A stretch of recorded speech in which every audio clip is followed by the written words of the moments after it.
बिस्मिल्लाहिर्रहमानिर्रहीम, अस्सलाम वालेकुम। मैं हूं सैबी काज़मी। आप देख रहे हैं फेसबुक और यूट्यूब। 21 फरवरी जुमे के दिन का दूसरा वीलॉग है और बड़ी अहम ख़बरें हैं जो मैं आपके साथ शेयर करता हूं। एक तो आर्मी चीफ पर जो मुकदमा बरतानिया में अटॉर्नी जनरल को दरख्वास्त और इंटरनेशनल लेवल पर ये पहला बड़ा मुकदमा बनने जा रहा है। ये मामला आगे बढ़ेगा या नहीं, इसकी तफसील आपको बताता हूँ। जो विल्सन की दूसरी ट्वीट आ गई, वो बाज नहीं आ रहा।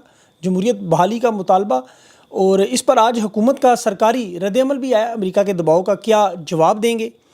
और धांधली बेनकाब करने पर पतन के नेशनल कोऑर्डिनेटर सरवर बारी के घर में छापा, रिहाइशगाह सील की, लियाकत चट्ठा बनाने की कोशिश।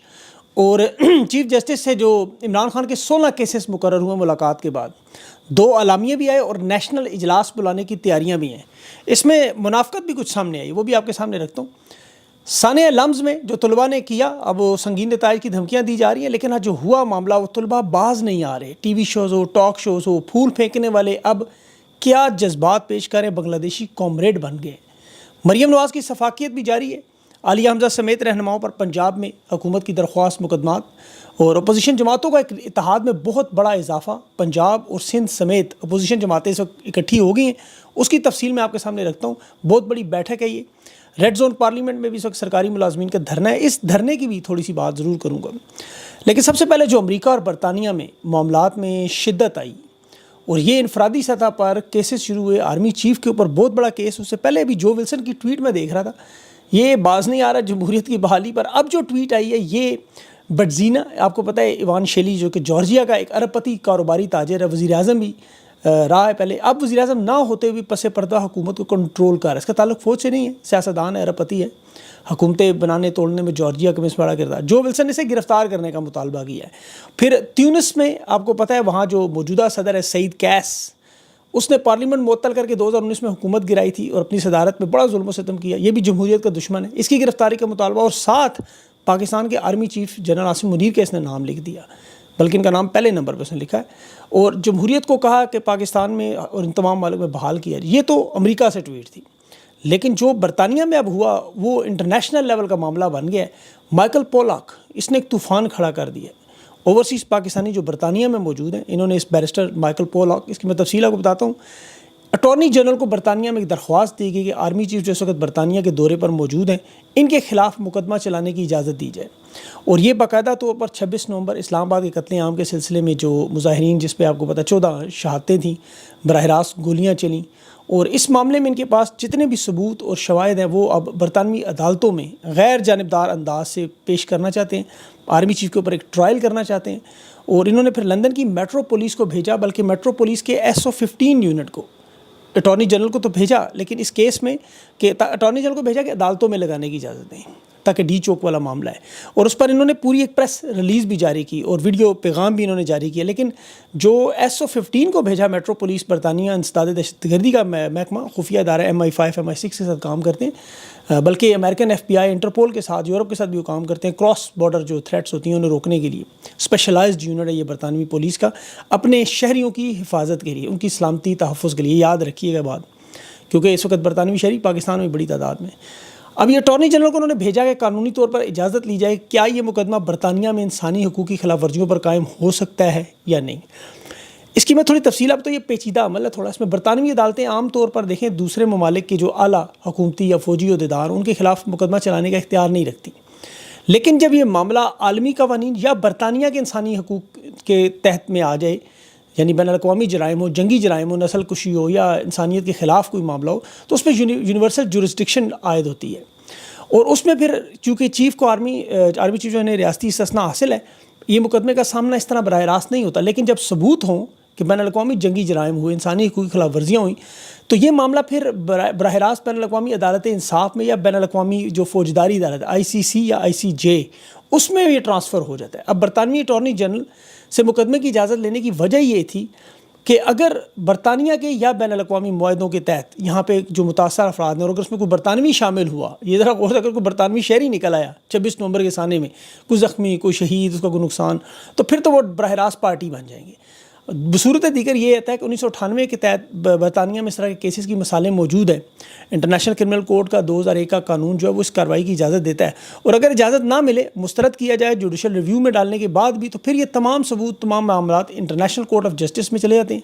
وہاں یہ معاملہ انٹرنیشنل کورٹ آف جسٹس میں بہت بڑا معاملہ بن جاتا ہے. اور یہ بھی حال ہی میں ہم نے دیکھا اسرائیل کے اس طرح خلاف ہوا اور بہت سی چیزیں ہوئیں.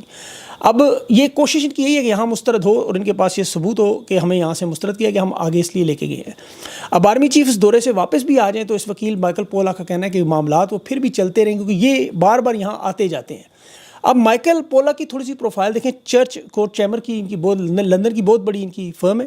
فوجداری, انسانی حقوق, یہ بڑے 6 کنگز کونسل ان میں کام کرتے ہیں. 45 کے بیرسٹر ہیں. بڑی ان کی بڑی شہرت ہے وہاں بیرون ملک. جو بڑے بڑے کیسز ہیں انسانی حقوق کے انٹرنیشنل لیول پر یہ لڑتے ہیں.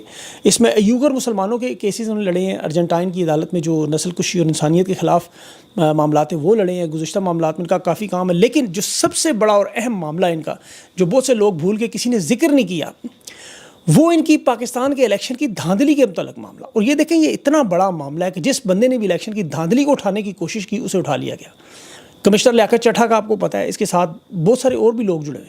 لیکن پتن کی ابھی ایک رپورٹ آئی تھی, نیشنل کوآرڈینیٹر ہے سرور باری صاحب, انہوں نے اس الیکشن دھاندلی کے فراڈ کے ایک رپورٹ کی. ایک ایک حلقے کے جو فارم نکال کے 45 47 278 حلقوں میں دھاندلی ثابت کی ہے. ابھی ان کے گھر بہت بڑی ریڈ کی, اس کا گھر سیل کر دیا, اغوا کرنے کی کوشش کی جا رہی ہے. اب یہ جو الیکشن کی دھاندلی کی رپورٹ ہے یہ انٹرنیشنل سطح پر بھی ابھی جا رہی ہے. آپ کو پتہ ہے جو بھی اس پہ بات کرتا ہے وہ ان کے رڈار میں آ جاتا ہے, کیونکہ الیکشن دھاندلی اس نظام کو بچانے کا ایک بہت بڑا معاملہ ہے. اب یہ جو اوورسیز پاکستانیوں نے کام کیا, انہوں نے اس انٹرنیشنل انکوائری پہلے ہی کروا لی ہے. وہ رپورٹ شائع ہو چکی ہے, یہ یاد رکھیں. بہت سے لوگوں نے اس پہ کام نہیں کیا. میں حیران ہوں اوورسیز پاکستانیوں نے جو برطانیہ میں بین الاقوامی ماہرین کا ایک پینل بنایا جس میں 5 ممالک کے پارلیمنٹیرین سینیٹر شامل تھے. 8 فروری 2024 کے جو الیکشن تھے اس پہ آزادانہ ان لوگوں نے غیر جانبدارانہ طور پر تمام شہادتیں اکٹھی کی, تمام گواہان کے بیانات اکٹھے کیے, پاکستان سے بیرون ملک سے لوگوں کو صحافیوں کے بیانات, شواہد, اس سارا تفصیل سے 24 صفحات پر پاکستان کے ان الیکشن پر اس پینل نے ایک بہت بڑی رپورٹ شائع کی. اسے پذیرائی کیوں نہیں ملی, میں بڑا حیران ہوں اس چیز پہ. اب اس میں دیکھیں آسٹریلیا سے, برطانیہ سے, امریکہ سے, جنوبی افریقہ سے, رومانیہ کے سینیٹرز پارلیمنٹیرین تھے. شوبرج سینیٹر نے آسٹریلیا کے, رومانیہ کی کیٹلن ہیں وہ تھیں اس میں, کیون برینڈن تھے اس میں ساؤتھ افریقہ کے, مائیکل پولاک اس کا برطانیہ کا جو بیرسٹر ہے یہ بھی تھا. اور یہ ان سب لوگوں نے مل کے بڑی تفصیل سے, پاکستانی کمیونٹی کی بہت بڑی کاوش تھی کہ یہ 5 ممالک کا انہوں نے انٹرنیشنل ماہرین کا پینل سے یہ رپورٹ بنوائی. یہ اقوام متحدہ تک جانی چاہیے, امریکی کانگریس تک جانی چاہیے, برٹش پارلیمنٹ تک جانی چاہیے, یہ پوری دنیا میں انہیں شائع کرنی چاہیے. کیونکہ یہ اتنی بڑی انکوائری تھی کہ اس کی تفصیل میں پوری پڑھ رہا تھا. 24 صفحات کی رپورٹ ہے. یہ الیکشن ان کے لیے وہ بالے جان ہے, کیونکہ اس الیکشن سے ہی دیکھیں جو نظام بنایا گیا, اصل لڑائی تو یہی ہے. یہ جو کچھ ہو رہا ہے جنرل باجوہ سے شروع ہوا وہ یہی معاملہ تھا نا کہ ہم نے خان کو اقتدار سے نکالنا ہے, ہم لانے والے ہیں, ہم طاقت رکھتے ہیں. ماضی میں یہی ہوتا رہا. نواز شریف کو نکالا, بے نظیر کو لے آئے, بے نظیر کو نکالا, نواز شریف کو لے آئے, پھر دونوں کو نکالا, مل کے خود بیٹھ گئے, باریاں لیتے رہے بار بار. یہ تو خان پہلی دفعہ سسٹم کے خلاف آ گیا جہاں قانون آئین اور وہ جمہوری نظام مانگ رہے ہیں. اب انہوں نے اس کے بدلے میں فارم 47 کا یہ بدنامی زمانہ الیکشن کروا کے بلکہ پاکستان کی تاریخ مسخ کر کے جو ظلم و ستم اور بربریت کر کے بد کردار لوگ لائے. حالانکہ ٹیکنوکریٹ بھی لا سکتے تھے, ایک نیا نظام بھی لا سکتے تھے, مارشل لا لگا دیتے, اس سے اچھا تھا. عوام اسے ہو سکتا ہے منظور بھی کر, لیکن یہ فارم 47 کا جو انہوں نے نظام بنایا جس کے پس پردہ اسٹیبلشمنٹ موجود ہے, اس نظام کو بچانے کے لیے یہ الیکشن سب سے بڑا معاملہ بنا ہوا ہے. یہ جو خان سے بات کی جاتی ہے, میں آپ کو بڑی انٹرسٹنگ بات بتاؤں. دیکھیں 2 سال کی بات کیوں کرتے ہیں نظام چلنے نے. آپ تاریخ اٹھائیں, 23 وزیر اعظم 3.5 سال سے زیادہ کسی کو وقت نہیں گزارنے دے, کسی کو بھی.